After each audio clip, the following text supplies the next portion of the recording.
สบายดีพี่น้องวันนี้มาหากินคือเก่าพี่น้องเอ้ยโอ้ยทางที่ตมโอ้ไปยากอยู่เมืองปากซองเด่นหนาวพี่น้องใส่เบ็ดใส่หมองคือเก่าพี่น้องไปยากไปทางไหนมาก่อนนี่ที่ตมหลาย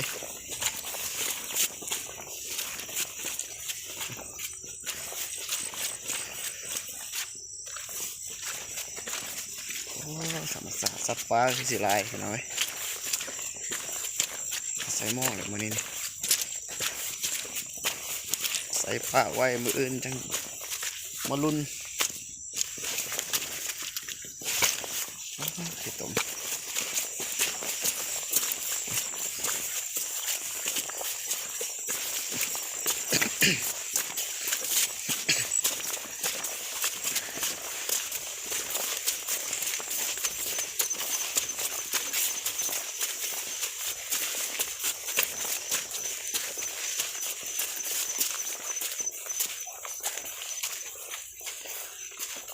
น้ำมันไล่แต่ผู้ป้งที่นี่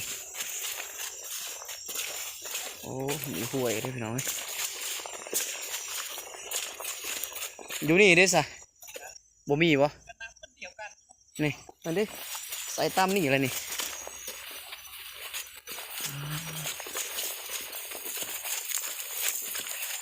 หากินคือเก้าพี่น้องมากอย่างนี้มากแข็ง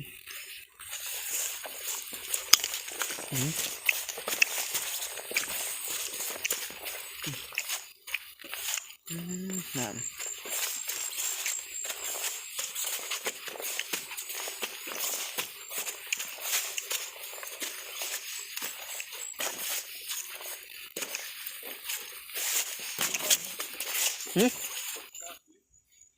แต่เก่านะ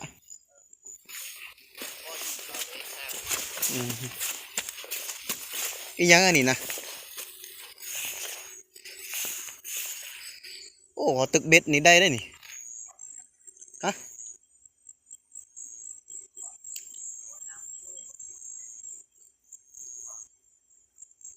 โอ้ไซนี่ไซมองแต่หันสิได้อยู่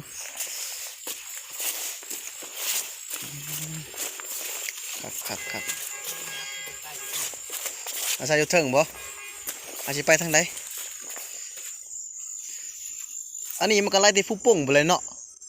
ก็น้ำผู้ป่งยุขึ้นมาแยกไปทันกับไปแค่ปุ๊บแสดงว่าปลาในก็มีทางนี้นี่มีเห็นแล้วโอ้เอามอง มาใส่ตัดนั่นเนาะเอามองตัวนั้นนะมองอยู่อันนะมองฮัตเจ็ดอันเอาตอนนี้เอาตีรถอีกไปมันบริเกาะบริยังเลยนี่โอ้มันสิมีหินบ่อหินอย่างไรเขาโจกหินลงไปเชือกเลยคักพี่น้องเอ้ยเอาไปดิใส่ดิมันมืดได้ผักอันนี้ก็กินได้พี่น้องเอ้ยผักธรรมศาสตร์ได้นี่ไปบอกเคยกินก็ลองกินนี่เด้อนี่แซ่บก็มันก็ไล่ได้พุ่นเหรอวะก็ไล่ได้พุ่นเลยนี่มันก็มีอะไรนั่นบนเขาใส่ก็อยู่เพิ่งฮะอยู่ข้างป้าข้างที่บนเขาใส่น้ำมันไล่โค้งนี่เหรอวะเม่นบ่โค้งอันนี้มันโค้งมาพี่หัวอันเดียวนี้กับหัวอันนี้แหละนี่ก็ใส่หลุดแล้วนี่ใส่ตามนี่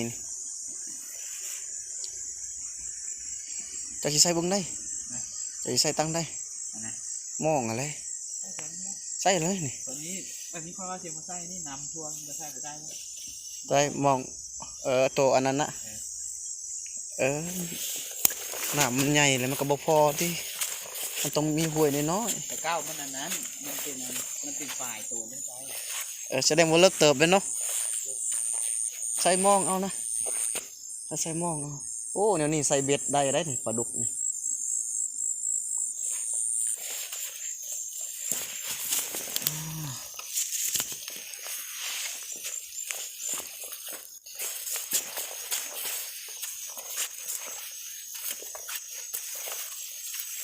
โอ้ยธรรมศาสตร์พี่น้องเอ้ยเมืองปากซองแขวงจำปาสักเนาะ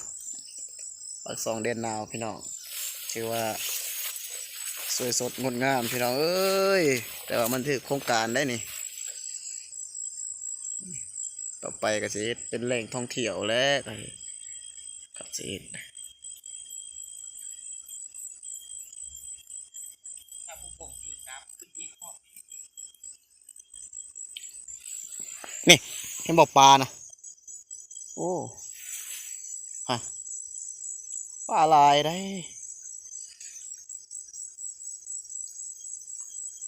มีแต่ใส่ดังเดียวแล้วนี่ตามเบิงนี่ แล้วก็เข้าไปทางผม เอาลูกใส่เลยที่ใส่เบิงไหน ทางผู้ประทาง ไปทางพุ่นบ่ ทางเข้าไปทางข้ามไปก็ได้ กระชัดอาจจะใส่ดังหนึงได้อยู่นี่นี่เออไอ้แต่เออโอเคอาจจะแปลงมองปะมองอาอยู่หั่นแหละ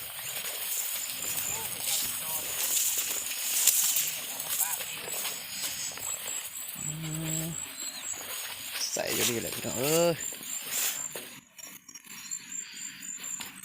ก็มันก็สิเลิกเติบแล้วนี่แม่นโอ้แม่นไปเบิ่งดิติเบิ่งต้นมันก่อนแม่นบ่ว่าผักสมิกกินกับแจ่วนะโอ้ยเฮ็ดดีเลยระวังนะ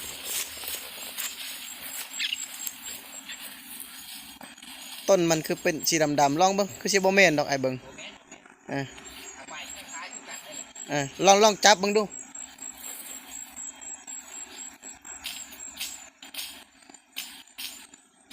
แม่นต้นเดียวว่าต้นเทิงหันบ่จักจะลองจับเบิ่งจะลองเด็ดเบิ่งมันมีกินอยู่ดอกเห็นไหม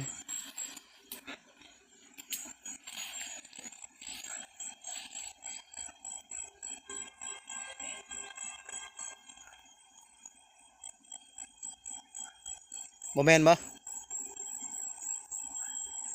ใบคือใบมันไม่แบบกินเลย บ่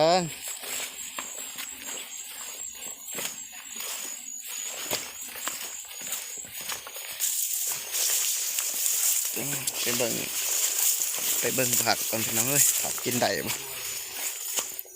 โอ้ยบ่แม่นบ่ได้แม่น ว่าตอนน้ำปูมีมันตึงเลย สิหาลงใส่มองก่อนโอ้มาอันนี้ก็กินได้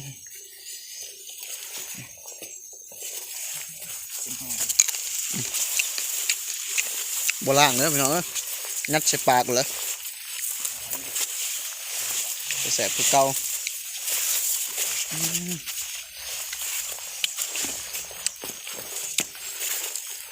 โอ้ยหมองก็ยังบ่ได้ซ่อมท่านพี่น้องเอ้ยเอาทีนี้เลยเด้อพี่น้องเด้อช่วยกดไลค์กดแชร์เด้อใส่หมองก่อน